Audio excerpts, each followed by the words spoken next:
श्री स्वामी समर्थ. नमस्कार, मी नंदिनी. माझ्या यूट्यूब चॅनलवर तुमचं खूप मनापासून स्वागत करत आहे. तुमच्या मनातील सर्व चांगल्या इच्छा स्वामी महाराज पूर्ण करो ही स्वामींच्या चरणी प्रार्थना करते आणि आजच्या व्हिडिओला सुरुवात करते. तत्पूर्वी तुम्ही जर चॅनलवर नवीन असाल तर चॅनलला सबस्क्राईब करा. त्याचबरोबर शेजारचे जे बेल आयकॉनचं बटन आहे ते प्रेस करा, जेणेकरून मी जेव्हा नवीन व्हिडिओ अपलोड करेन त्याचं नोटिफिकेशन तुम्हाला मिळेल आणि तुम्ही एकही व्हिडिओ मिस करणार नाही. तर चला करू व्हिडिओला सुरू. आपल्या घरामध्ये माता लक्ष्मीने सदैव वास करावा, त्याचबरोबर माता लक्ष्मीचा आपल्या घरावरती कृपा आशीर्वाद राहावा असं प्रत्येकालाच वाटत असतं. त्याचबरोबर आपल्या घरातील प्रत्येक व्यक्ती ही निरोगी आरोग्य त्यांचं व्यवस्थित राहावं असं प्रत्येकाला वाटत असतं. आणि त्याचबरोबर घरातली जी स्त्री आहे, घरातली जी महिला आहे, तर ती भरपूर गोष्टी आपल्या घरासाठी करत असते. म्हणजे आपल्या घरामध्ये लक्ष्मी यावी, त्याचबरोबर ती जॉबसुद्धा करत असते आणि आपल्या घरातलं सर्व काही गोष्टी सांभाळत असते. महिलांइतकं काम कुणालाच नसतं, कारण महिला ह्या घरातील सर्व गोष्टी करून कामाला सुद्धा जातात, म्हणजे जॉबवर सुद्धा जातात आणि आपल्या घरासाठी कुकडून ना कुडून दोन पैसे आपल्या घरामध्ये यावा यासाठी त्यांची धडपड चालू असते. तर अशा वेळेस पहा, मुलं सांभाळणं, घर सांभाळणं, मुलांचा अभ्यास घेणं, त्याचबरोबर बाहेरचा जॉब करणं, ह्या सर्व गोष्टी महिला ह्या करतात. म्हणजे 99% लोकांपैकी 10% महिला तरी जॉबला जात असतात. याचा अर्थ असा आहे की महिला ही पुरुषांचं सुद्धा काम करते आणि स्त्रीचं घरामध्ये जे काही काम आहे ते सुद्धा ती पार पडते. स्त्रीची एक कसरतच असते. अशी ही घरातली स्त्री ही लक्ष्मीचं स्वरूप असते आणि तिच्यावरती भरपूर साऱ्या गोष्टी अवलंबून असतात. तर पहा, घरामध्ये एक वेळेस पुरुष नसला तरी चालेल, परंतु स्त्री ही एका पुरुषाचं आणि स्त्रीचं काम दोन्हीही करत असते. परंतु ज्या घरामध्ये स्त्री नाही तर त्या घरामध्ये सर्व गोष्टी विस्कळीत होत असतात. त्यामुळेच बघा, स्त्रीवर खूप साऱ्या जबाबदाऱ्या असतात आणि ही जी स्त्री आहे तर तिच्याकडून काही गोष्टी चूक जर तिच्याकडून काही घडली तर ती घरामध्ये भरपूर साऱ्या गोष्टी विस्कळीत होऊन जातात. अशा वेळी काय होतं पहा, आपण घरामधल्या सर्व गोष्टी सांभाळत असताना नकळत का होईना आपल्याकडून काही चुका घडत असतात आणि त्या चुका आपल्याला कळून येत नाही. आणि अशा ह्या चुका झाल्या की घरामध्ये पहा सतत भांडणं होणं, घरामध्ये मतभेद होणं, घरामध्ये एकमेकांशी व्यवस्थित न बोलणं, म्हणजे भरपूर काही दोष आपल्या घराला लागले जातात. आणि अशा काही चुका ज्या आहेत तर त्या टाळण्यास आपल्याला काही महत्त्वाच्या ज्या चुका आहेत तर त्या आवर्जून टाळायच्या आहेत. तर पहा, त्या घरामध्ये कुणी ना कुणी आजारी पडणं, घरामध्ये सतत भांडणं होणं, नकारात्मक गोष्टी घरामध्ये घडणं आणि त्यामुळे घराची प्रगती न होणं, घरामध्ये लक्ष्मी माता न येणं आणि लक्ष्मी माता आली तर ती टिकून न राहणं, यासारख्या समस्या आपल्या घरामध्ये निर्माण. अशा वेळी पहा, आपल्याला असं वाटतं की मी खूप सारं महत्त्वाचं घरामधलं करत असते, देवाचं करत असते आणि सर्व गोष्टी व्यवस्थित करत असते, तरीसुद्धा माझ्या घरामध्ये बरकत का राहत नाही, माझ्याकडून काय चुकतं, त्यामुळे माझ्या घरामध्ये अशा ह्या गोष्टी घडतात, माझ्या घरामध्ये सतत भांडणं होतात, कटकटी होतात, हे असं का होतं याचं कारणच मी तुम्हाला सांगणार आहे. तर पहा, जेव्हा तुम्ही सकाळी लवकर उठता, तुम्हाला हात जोडून विनंती आहे, जेव्हा तुम्ही सकाळी लवकर म्हणजे तुम्ही सकाळी पहाटे 5ला उठत असाल किंवा मग 6ला किंवा 7ला, परंतु जास्त लेट देखील उठत जाऊ नका, कारण पार 8 आणि 9 जरी केले तरीसुद्धा खूप काही गोष्टी ह्या घडत असतात. तर पहा, उशिरा उठणं सुद्धा खूप मोठे म्हणजे काही संकटांना आपण वाव देतो या प्रकारे असतं. म्हणजे पहा, जर आपण लवकर उठलं, म्हणजे आपण नेहमी जे 7ला उठत असाल तर आपण जर 2 तास अगोदर उठलं तर स्वतःसाठी 2 तास आपल्याला जगता येतात, जास्त जगता येतात आणि आपल्याला आवडत्या गोष्टी आपण त्या 2 तासामध्ये करू शकतो. म्हणजे आपण 7ला नेहमी उठतो, पण 2 तास आधी जर उठलं तर आपल्याला आपल्या ज्या काही आपल्या स्वतःच्या ज्या इच्छा आहेत, म्हणजे योगा करणं असेल, वॉकिंग करणं असेल, तर त्यासुद्धा आपण स्वतः त्या वेळेमध्ये करू शकतो. तर पहा, पहिली चूक आपण काय करतो, तर आपण सकाळी उठल्यानंतर अगोदर ब्रश वगैरे करतो आणि बाकीचा नाश्ता वगैरे बनवतो आणि त्यानंतर सगळं घर स्वच्छ करतो, व्यवस्थित झाडू पोछा सर्व काही करतो आणि त्यानंतर आरामशीर आपण अंघोळीला जातो. तर हीच खूप महत्त्वाची चूक आपण करतो. तर पहा, ही आपण सर्व काम केल्याच्या नंतर अंघोळ करणं हे खूप चुकीची गोष्ट आहे. तर आपल्याला काय करायचं आहे, सर्वात आधी उठल्यानंतर आपण जर बिना अंघोळीचं किचनमध्ये जात असाल आणि स्वयंपाक करत असाल तर यासारखी मोठी चूक कोणतीच नाही.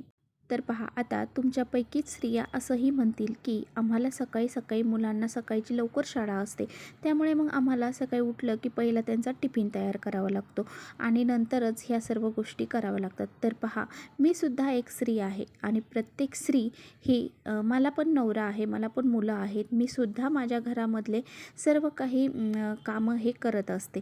त्यामुळे पहा, आपण खूप म्हटलो की हो सकाळी उठल्या नाही जमत आपल्याला अंघोळ करायला, नंतर स्वयंपाक करायला.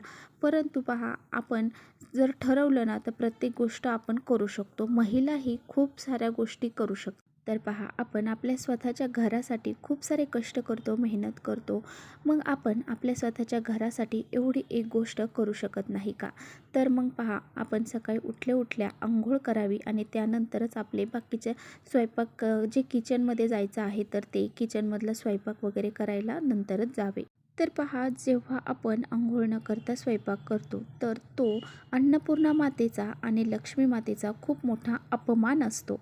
त्यामुळे आपण कधीही स्वयंपाक करतानाच अगोदर अंघोळ करायची आहे. तर पहा, याचं अजून एक मोठं कारण म्हणजे आपल्या आरोग्याच्या दृष्टीने सुद्धा हे गोष्टी चांगल्या नाही. म्हणजे आपण अंघोळ न करता स्वयंपाक करणं हे आरोग्याच्या दृष्टीने सुद्धा चांगलं नाही. त्याचं कारण असं आहे की आपण पहा, रात्री झोपतो तर आपल्या रात्री नकारात्मक शक्ती ह्या खूप प्रभावित असतात आणि त्यामुळे रात्री आपल्यामध्ये नकारात्मक शक्ती ह्या म्हणजे असतात आणि त्यानंतर सकाळी उठल्याच्या नंतर जेव्हा आपण अंघोळ करतो, स्वच्छ होतो, तेव्हा ती नकारात्मकता धुतली जाते. त्यामुळे पहा, आपण आरोग्याच्या दृष्टीने सुद्धा अगोदर अंघोळ करूनच स्वयंपाक केला पाहिजे. पहिल्या काळामधले जे माणसं आहेत, म्हणजे जे बुजुर्ग लोक आहेत पहा, ते नक्की तुम्हाला नेहमी सांगत असतील की अंघोळ केल्याशिवाय स्वयंपाक करू नकोस. म्हणजे पहिल्या काळामध्ये पहा, महिलांना स्वयंपाक घरामध्ये जाऊसुद्धा दिलं जात नाहीचं. अंघोळ केल्याशिवाय त्या स्वयंपाकघरामध्ये जात देखील नव्हत्या. तर याचं कुठे ना कुठे काही ना काही कारणं देखील असतात आणि आपण ह्या गोष्टीला असा विचार करतो की यांच्या काळामधलं आपल्यामध्ये काय ह्या रुजू करत आहे. आत्ताचा काळ बदलला आहे, आत्ताच्या काळामध्ये ह्या सर्व गोष्टी नाही चालत. तर असं अजिबात नाही. तर पहा, पहिल्या लोकांचं काही ना काही शास्त्र हे खूप महत्त्वाचं असतं आणि ते का असतं तर ते आपल्याला आता हे समजेलच. कारण पहा, आपल्या घरामध्ये जे काही भांडणं होतात, नकारात्मक गोष्टी घडतात, ज्या काही चुका होतात ना ह्या आपल्याकडून, तर त्या आपल्या घरामध्ये लक्ष्मी न येणं, त्याचबरोबर आपल्या घरामधून जास्तीचा पैसा खर्च होणं, आपल्या हातून पैसा खर्च होणं, ह्या सर्व गोष्टी घडत असतात. यामुळेच बघा, आपल्याला सकाळी उठल्याच्या नंतर नित्य आपलं जे फ्रेश व्हायचं असतं ते झाल्याच्या नंतर पहिलं अंघोळ करायची आहे आणि त्यानंतरच आपल्या किचनमध्ये प्रवेश करायचा आहे. आपल्याला थोडंसं जड जाईल, 1-2 दिवस आपल्याला नक्की वाटेल की हे काय आपलं, पण तुम्हाला एकदा सवय झाली ना, तुम्ही स्वतःहूनच मग रोज सकाळी लवकर अंघोळ करून आपल्या घरामध्ये कोणत्याही प्रकारची नकारात्मकता फैलू देणार नाही. म्हणजे आपल्यामध्ये जे काही रात्री झोपलेली नकारात्मकता असते ती डायरेक्ट आपण आपल्या किचनमध्ये घुसून आपल्या जेवणामध्ये उतरत असते आणि तेच आपण आपल्या घरातल्या माणसांना खायला देत असतो. तर असं न करता आपल्या घरामध्ये आपणच आपल्या घरामध्ये जर आपण व्यवस्थित जर राहिलो तर आपल्या घरामध्ये कोणत्याही प्रकारची नकारात्मकता राहणार नाही आणि आपल्या घरामध्ये लक्ष्मी माताही प्रसन्न राहील. त्याचबरोबर बघा, आपण बाहेर जातो आणि बाहेरून घरात आलो की आपण हातपाय न धुताच आपले जे काही बाकीचे कामं आहेत ते करायला लागतो. तर असं न करता आपल्या घरातील जे मुलं असतील, आपल्या घरातील आपले मिस्टर असतील किंवा मग आपल्या घरात अजून कोणी असतील तर त्यांना बाहेरून आल्याच्या नंतर पहिल्यांदा हातपाय तोंड धुवायला लावा आणि त्यानंतरच बाकीचे जे काही कामं आहेत तर ते करायला शिकवा. कारण तुम्ही पहा, आपल्यापासून आपण स्वतःसुद्धा ती सवय लावायची आहे आणि घरातल्या प्रत्येकाला सुद्धा ती सवय लावायची आहे. बाहेरची जी नकारात्मकता आहे तर ती अगोदर आपण स्वच्छ धुवून वगैरे काढायची आहे, त्यानंतरच आपल्या घरामध्ये जे काही कामं आहेत तर ती करायची आहे. तर पहा, हे आरोग्याच्या दृष्टीने सुद्धा खूप महत्त्वाचं आहे. आपल्या कोरोना काळामध्ये सुद्धा आपण शिकलो आहोत की बाहेरून आलो की पहिलं हातपाय धुवायचे आणि त्यानंतरच आपले बाकीचे कामं करायचे.